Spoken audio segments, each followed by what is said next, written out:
My wife, Andrea Cohen, has been pretending to be blind for 3 years while clutching onto her cane. On the night the old building of the medical university crumbles due to an earthquake, a crumbling wall completely shatters my spine. I can only scream Andrea's name hysterically in an attempt to call for help. With her eyes closed, Andrea stands by the debris while responding in my direction in a cold voice. I can't see, so I can't feel you at all. You should crawl out to safety by yourself. But the next moment, her first love, Eugene White, lets out a surprised yell. When he's about to get struck by the falling rocks from the tremors, Andrea's eyes suddenly snap open. She tosses her cane aside and accurately avoids the metal bars and spikes that are strewn all over the ground. Without hesitation, she lunges at Eugene just to protect him from the rocks. The back of my head ends up getting pierced by a fallen slab. After I wake up from a coma, I've gone completely blind. At the same time, my intelligence has deteriorated to one of a 5-year-old. 3 years later, Andrea, who has become the best surgeon in the industry, looks for me everywhere like a lunatic. Finally, she spots me huddling under a bridge, where I beg for food and money. She sinks down to her knees in the snow, her eyes bloodshot. To think that you're brutal enough to take out your own eyesight just to avoid me, is it even worth getting reduced to this state? I tilt my head quietly, as I stare at the void with my hollow gaze. Then, I slowly dig out a blackened coin from my cracked bowl, before passing it in Andrea's direction. Your eyes are working fine, lady. Why are you feeling around on the ground just like me? Are you here to beg for food as well? I've only earned 1 coin, but I'll give it to you. I edge the coin forward in my palm, hoping to reach the lady and brush her hand. Natalie always said if we came across anyone pitiful, we had to help them. This lady seemed dressed too thin for the weather, and a strange perfume clung to her clothes. She had to be freezing, kneeling in the snow like that. But the next second, she smacked the back of my hand. Pain shot through me, and the coin flew from my fingers, bouncing on the frozen concrete with a crisp ring, before rolling with a hollow rattle through the metal grate at the edge of the overpass.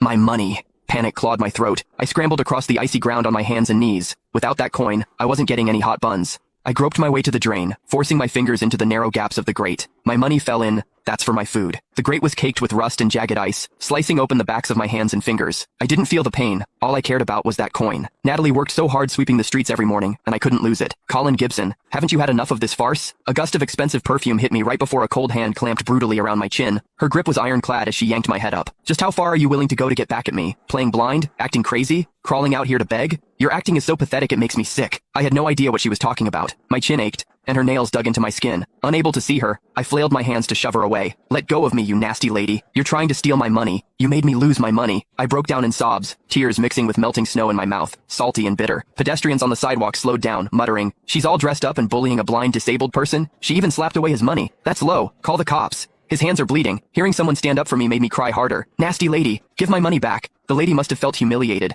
I heard her grind her teeth, her breathing turning heavy and harsh. Since you love putting on a show, Colin, I'll help you commit to the role. Take him away. 2 large hands clamped down on my shoulders, and 2 strong men hauled me off the ground like an animal being plucked up by the scruff. No! Help! I'm being kidnapped by traffickers! I kicked wildly as my pant legs rode up, the icy wind knifing my skin. A sharp collective hiss came from the crowd as my legs' 2 withered, twisted calves that had never healed after being shattered through